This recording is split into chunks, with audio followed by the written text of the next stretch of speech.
Hello everybody, my name is Ilya. My name is Tyler. Together we make up Kovray, a couple that loves to play board games. And today we're doing a how to play of Starry Night Sky. Starry Night Sky is designed by Emma Larkins and it's published by Buffalo Games, who helped sponsor this video. In this game you'll take a role of an astronomer, mapping out the constellations of the night sky.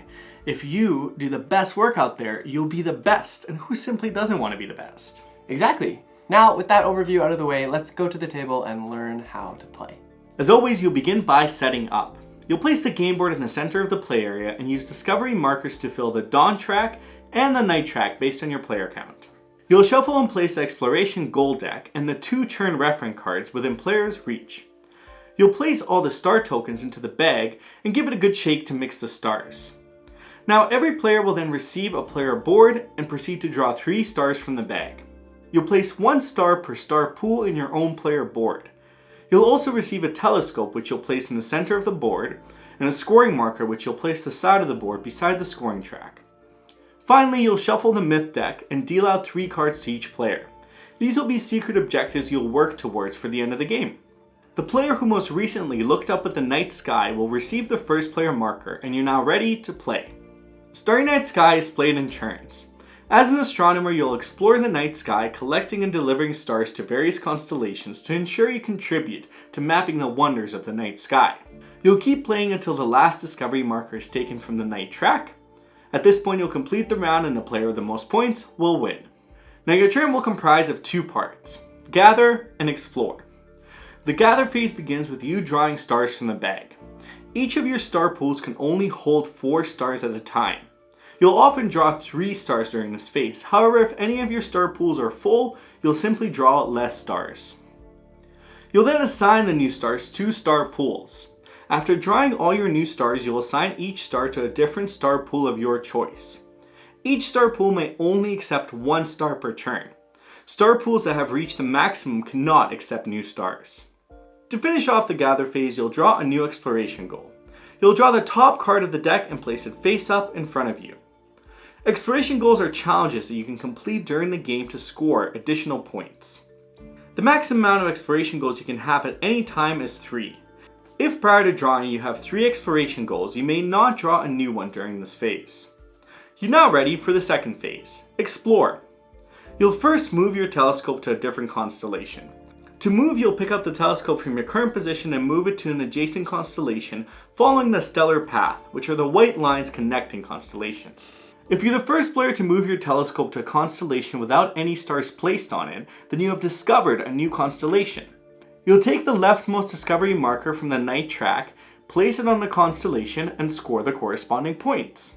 As the game progresses, you'll earn more points for discovering new constellations.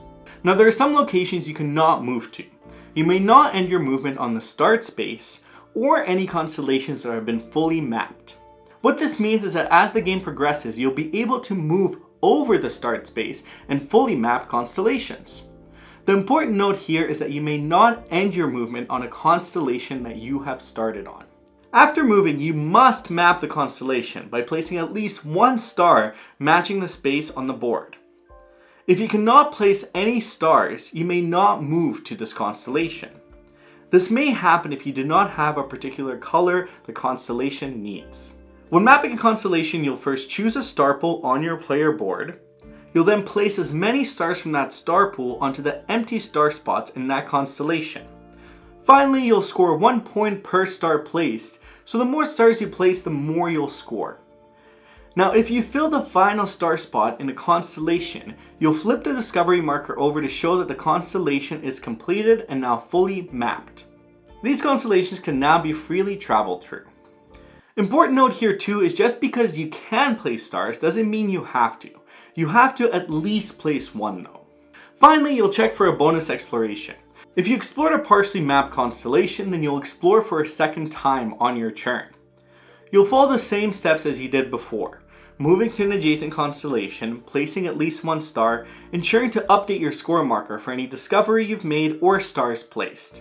When placing stars during the bonus exploration, you may choose stars from any single star pool on your player board, including the one you used in your initial exploration. You may only do 1 bonus exploration a turn. Your turn will end immediately after a bonus exploration. Last thing we'll discuss here is the exploration goals. As a reminder, these are challenges you can complete during the game for additional points.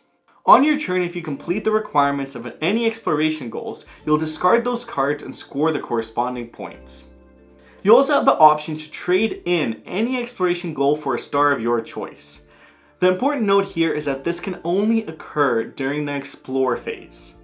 You'll trade in an exploration goal to gain 1 star token of your choice and place it on a star pool of your choice, making sure not to exceed the 4 limit. You can also do this multiple times a turn, meaning you can trade up to 3 exploration goals. After you've done both the gather and explore phase, the player on your left then begins their turn. You'll keep playing until the last discovery token is taken from the night track. At this point, dawn has arrived. You'll finish the round making sure every player has had the same amount of turns.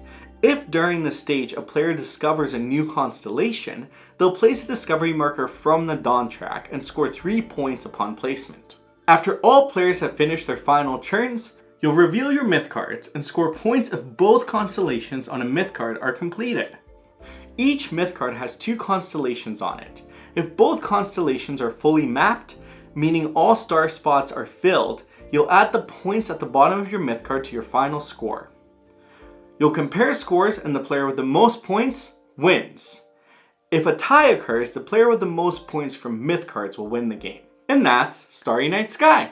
Will you be the very best astronomer out there? I'm gonna be the best astronomer out there, I know that. Not if I beat you. Ooh.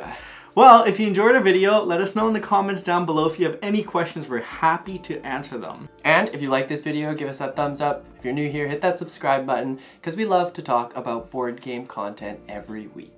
And if you're curious what we thought about Starry Night Sky, hit that button right there. It's a review. Bye!